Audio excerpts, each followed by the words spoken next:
জানিয়ে দেব এই মুহূর্তে হাতে পাওয়া সর্বশেষ গুরুত্বপূর্ণ আপডেট বাংলা সংবাদ। শুরুতেই থাকছে হত্যা চেষ্টা নিয়ে যে বর্ণনা দিলেন হাসনাত আব্দুল্লাহ। বৈষম্য বিরোধী ছাত্র আন্দোলনের নেতা হাসনাত আব্দুল্লাহ ও সার্জিস আলমকে ট্রাক চাপা দিয়ে হত্যা চেষ্টার অভিযোগ পাওয়া গেছে। বুধবার অ্যাডভোকেট সাইফুল ইসলাম আলিফের কবর জিয়ারত শেষে ফেরার পথে আনুমানিক সন্ধ্যা 7:30টার দিকে চট্টগ্রাম কক্সবাজার মহাসড়কের চুন্তি ইউনিয়নের হাজী রাস্তার মোড়ে ঘটনা ঘটে। এবারে জানাবো শেখ হাসিনার বিরুদ্ধে আন্তর্জাতিক আদালতে মামলা করা হবে। সাবেক প্রধানমন্ত্রী শেখ হাসিনার বিরুদ্ধে আন্তর্জাতিক অপরাধ ট্রাইব্যুনালে মামলা করা হবে বলে জানিয়েছেন প্রধান উপদেষ্টা ড মোহাম্মদ ইউনূস। গণহত্যা ও মানবতা বিরোধী অপরাধের জন্য এ মামলা দায়ের করা হবে বলে উল্লেখ করেছেন তিনি। ঢাকায় রাষ্ট্রীয় অতিথি ভবন যমুনায় প্রধান উপদেষ্টার সঙ্গে আন্তর্জাতিক অপরাধ ট্রাইব্যুনালের চিফ প্রসিকিউটর করিমে খান সৌজন্য সাক্ষাতে আসেন। এ সময় প্রধান উপদেষ্টা এ বিষয়টি উল্লেখ করেন। জানাবো ভারতের ষড়যন্ত্র রুখতে জাতীয় ঐক্য। ইসকন ইস্যু এখন টক অব দ্য কান্ট্রি। সর্বত্রই এ নিয়ে চলছে আলোচনা সমালোচনা। এই প্রতিবাদ উঠেছে বিতর্কের ঝড়। ইসকন নিষিদ্ধের দাবিতে হাইকোর্টে আপিল করা হয়েছে। রাষ্ট্রদ্রোহিতার অভিযোগে স্নেহকৃষ্ণ দাস ব্রহ্মচারী নামের ইসকনের সাবেক এক নেতা গ্রেপ্তার এবং ইসকনের ভেতরে ঢুকে আওয়ামী সন্ত্রাসীদের চট্টগ্রাম আদালতে আইজিপি সাইফুল ইসলাম আলিফ হত্যার ঘটনা নিয়ে তোলপাড় চলছে। ইসকনের উপর ভর করে সংখ্যালঘু নির্যাতনের তকমা দিয়ে ভারত চাচ্ছে বাংলাদেশকে সাম্প্রদায়িক দেশ হিসেবে ব্র্যান্ডিং করতে। এই নীলনকশা সফল করতে বিপুল অর্থ ব্যয় করে আওয়ামী লীগের মাঠ পর্যায়ে সন্ত্রাসীদের ইসকনের ব্যানারে মাঠে নামিয়েছে। ফ্যাসিস্ট হাসিনা রাজনৈতিক মুরব্বী ভারতের এই চাণক্য নীতি ধরে ফেলেছে বাংলাদেশের মানুষ। এদিকে হিন্দু সেজে দেশকে অস্থিতিশীল করবার চেষ্টা করছে আওয়ামী লীগ। বিএনপির জাতীয় স্থায়ী কমিটির সদস্য বীর মুক্তিযোদ্ধা ইকবাল হাসান মাহমুদ টুকু বলেছেন, আওয়ামী লীগের কর্মীরা হিন্দু সেজে মিছিল করে দেশকে অস্থিতিশীল করবার চেষ্টা করেছে। বিএনপি সবসময় সংখ্যালঘুদের রক্ষা করে। বুধবার সিরাজগঞ্জের রায়গঞ্জের নিমগাছি অনার্স কলেজ মাঠ চত্বরে জাতীয় বিপ্লব ও সংহতি দিবস উপলক্ষে জনসভায় তিনি এসব কথা বলেন। এবারে থাকছে আর্থিক খাতে মহালুটপাটের ভয়ঙ্কর চিত্র আসছে শ্বেতপত্রে। আওয়ামী সরকারের দুঃশাসন, দুর্নীতিতে লণ্ডভণ্ড দেশের অর্থনীতি। রাজনৈতিক পট পরিবর্তনের পর অর্থনীতির ক্ষত পরিস্থিতি পরিমাপ করতে একটি কমিটি করে দিয়েছে অন্তর্বর্তী সরকার।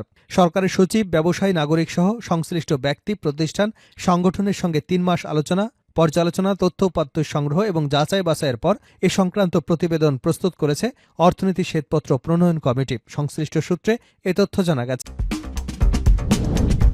এবং সর্বশেষ জানাবো আন্তর্জাতিক সংবাদ। যুদ্ধবিরতির পর ঘরে ফিরছেন লেবাননের বাসিন্দারা।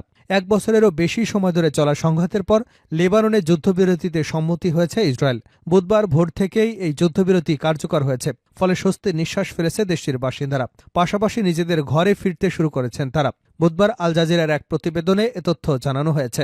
এতক্ষণ শিরোনাম শুনছিলেন, এবার বিস্তারিত। প্রিয় দর্শক, আপনি যদি এই চ্যানেলে নতুন হয়ে থাকেন, ভিডিওটি দেখতে দেখতে চ্যানেলটি সাবস্ক্রাইব করে আমাদের সঙ্গে থাকুন। আর এই ভিডিও সম্পর্কে আপনি আপনার মূল্যবান মতামতটি কমেন্ট বক্সে জানিয়ে দিন। আর হ্যাঁ প্রিয় দর্শক, জানিয়ে দিন ভিডিওটি কোথা থেকে দেখছেন। হত্যা চেষ্টা নিয়ে যে বর্ণনা দিলেন হাসনাত আব্দুল্লাহ। বৈষম্য বিরোধী ছাত্র আন্দোলনের নেতা হাসান আব্দুল্লাহ এবং সার্জিস আলমকে ট্রাক চাপা দিয়ে হত্যা চেষ্টার অভিযোগ পাওয়া গেছে। বুধবার অ্যাডভোকেট সাইফুল ইসলাম আলিফের কবর জিয়ারত শেষে ফেরার পথে আনুমানিক সন্ধ্যা 7:30টার দিকে চট্টগ্রাম কক্সবাজার মহাসড়কের চুন্তি ইউনিয়নের হাজী রাস্তার মোড়ে ঘটনা ঘটে। হত্যা চেষ্টার বিষয় দেওয়া এক সাক্ষাৎকারে হাসনাত আব্দুল্লাহ ঘটনার বর্ণনা দিয়ে বলেন, আমরা আজ আলিফ ভাইয়ের বাড়িতে যাই। সেখানে প্রচুর মানুষের সমাগম হয়েছিল। সেখানে প্রায় 3 কিলোমিটার মোটরসাইকেলের ভিড় ছিল। ভিড়ের কারণে আমরা যাওয়ার সময় যেই গাড়িতে গেছি, ফেরার সময় অন্য গাড়িতে উঠেছি। আমাদের 3টি গাড়ি ছিল।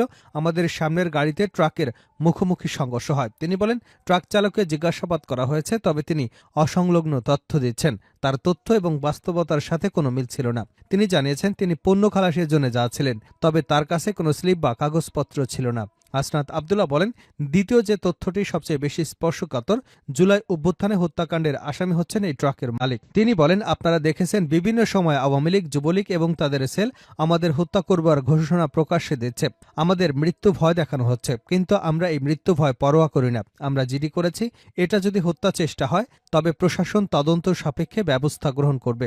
হাসনাত আব্দুল্লাহ বলেন, আমরা স্পষ্টভাবে বলতে চাই, একজন হাসনাত মারা গেলে, একজন সার্জিস মারা গেলে কিছুই হবে না। আন্দোলনের সময় আমরা দেখেছি পুলিশ স্বরাষ্ট্রমন্ত্রীকে বলছে, একটা গুলি লাগে, একজন পড়ে, আবার অন্য একজন উঠে দাঁড়িয়ে যায়। আমরা একজন পড়ে গেলে আরেকজন হাসনাত, আরেকজন সার্জিস দাঁড়িয়ে যাবে, কোনো কিছুই থেমে থাকবে না।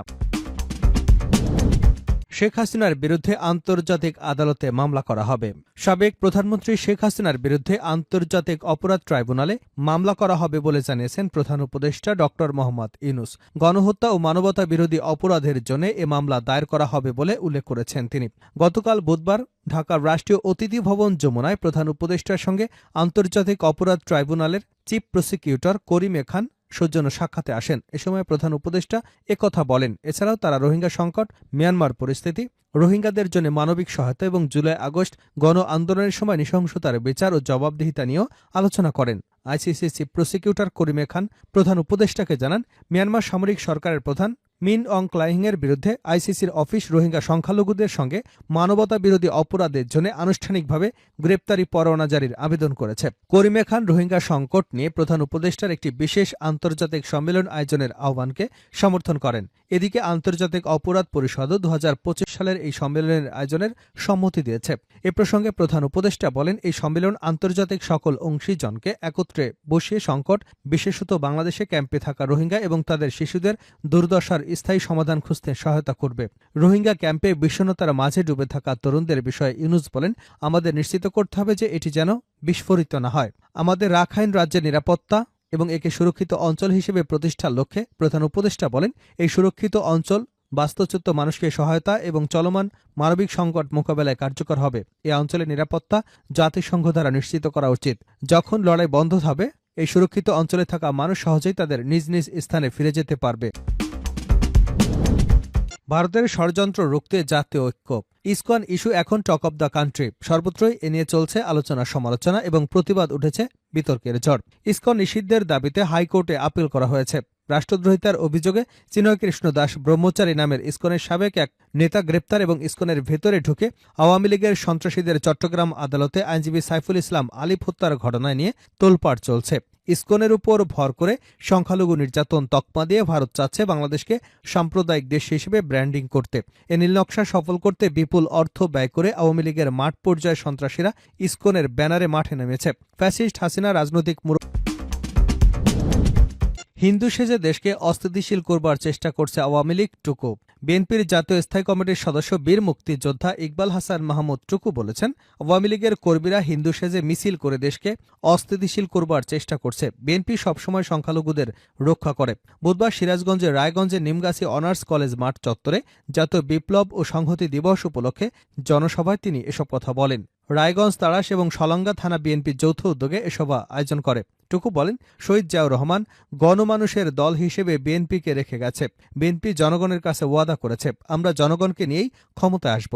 জনগণের টাকা শেখ হাসিনার পরিবার লুটপাট করে দেশটাকে শেষ করে দিয়ে চলে গেছে। এখনও যুদ্ধ শেষ হয়নি। হাসিনা ভারতে বসে ষড়যন্ত্র করেই চলেছে।